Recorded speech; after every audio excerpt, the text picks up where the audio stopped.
Hi, I'm Nick Carraway, the narrator of this story. My father taught me to reserve my judgments about people because if I hold people up to my own moral standards, I will misunderstand them. The only exception I've made for this rule was Gatsby. Gatsby represents everything I scorn, but his personality was nothing short of gorgeous. Where I live, there's the East Egg and the West Egg. The East Egg is for the conservative aristocrats, while the West Egg is for the new rich.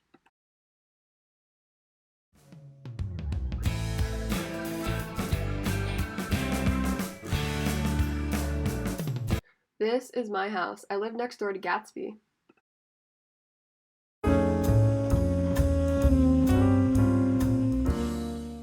This is Gatsby's house. We haven't met yet, but I hope we do soon. His house is a gothic, sprawling monstrosity.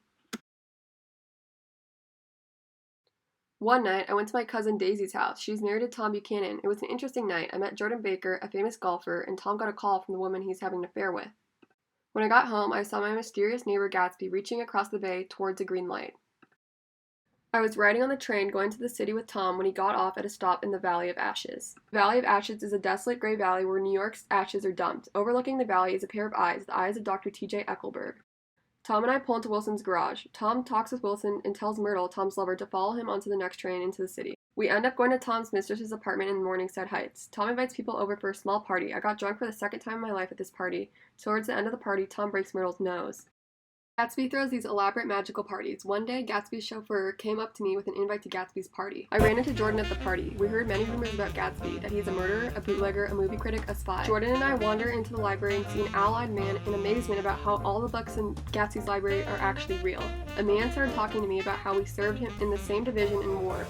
This man turned out to be Jay Gatsby. With the habit of calling everyone old sport, I became more and more fascinated by Gatsby. Gatsby and I go on a ride to lunch. He tells me how he is the son of opulent parents in the Midwest, that he's an Oxford man, collected jewels from Europe, and got medals in the war. Later, though, I find out this was not the truth. Jordan tells me how Gatsby was in love with Daisy 5 years ago. Gatsby was a military officer stationed in Kentucky. Gatsby got sent off to war, and Daisy then married Tom.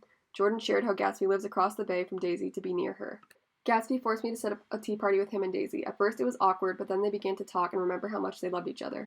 Gatsby gives Daisy a tour of his mansion, and Daisy cried over his wonderful shirts. I realized here, though, that Daisy would never live up to Gatsby's expectations of her. Now Gatsby shares with me his real past. Gatsby was from a poor North Dakota family. Inspired by Dan Cody, a rich yacht man, Gatsby realized he wanted to be rich. Another day, Tom, Jordan, and I ride into the city taking Gatsby's car while Daisy and Gatsby ride in Tom's car. Tension grows because Daisy is being forced to say who she loves. On the way back, we switch cars again. Driving past Wilson's garage, we find out Myrtle has been run over. I realize that it was Gatsby's car and that Gatsby must have ran her over. I soon find out that Daisy was the one driving when Myrtle was killed. Next day, Gatsby confesses to me how he loved Daisy for her wealth, youth, and vitality. Longing for the past, Gatsby takes a swim in his pool. This is when Wilson comes for revenge on an innocent man, thinking Gatsby had an affair with Myrtle and killed her. He killed Gatsby and then killed himself. I tried to give Gatsby a nice funeral, but few came, and Tom and Daisy disappeared. I knew that Gatsby was better than all the Buchanans combined. Daisy and Tom and the East Eggers are destructive and use their money to shield themselves from the world. I moved back to the Midwest. Gatsby had all the things that echo an American dream, yet his dream was gone. People should be wary about pursuing fantasy off aspirations formed long ago. I also realized that many people are similar to Gatsby, as humans are bound to always dream big. The human spirit always wants to work hard for a dream to be met.